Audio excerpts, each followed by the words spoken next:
Consequences of Money Laundering. Let's spend a moment to look at the consequences of money laundering.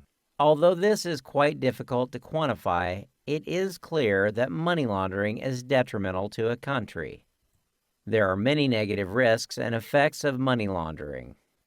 Governments are well advised to take action against it and protect their economies, businesses, and societies. We will look at each of these areas individually.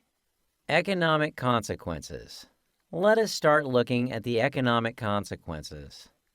Now, first of all, money launderers like to conduct their operations in growing economies. These countries' governments are usually so busy dealing with handling all the growing industries and businesses. They often make fighting money laundering a lower priority. But let's not sugarcoat it. It's a deficiency and a weakness. Most launderers exploit this weakness for criminal purposes, and they move their networks and operations to these countries. In turn, this will then harm the integrity of these economies, including the financial sector.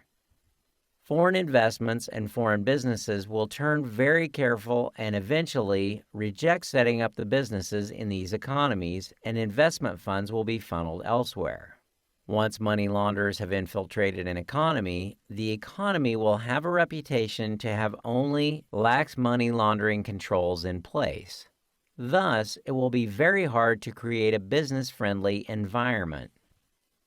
Money laundering can also cause unpredictable changes in money demand and great volatility in international capital flows and prices.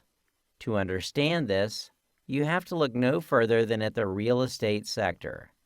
Let's consider London real estate. Data shows London's property boom is a money laundering horror and that criminals are laundering billions in London real estate. Don't get me wrong here.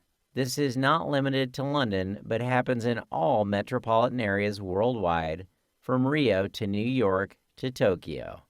Criminals love luxury real estate, and governments worldwide are scrambling to find ways to stop them from scooping up addresses in their most renowned cities.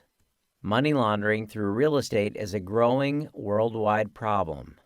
It is estimated that $1.6 trillion per year are laundered through real estate. Such volume making it virtually impossible for the city's residents to afford a property.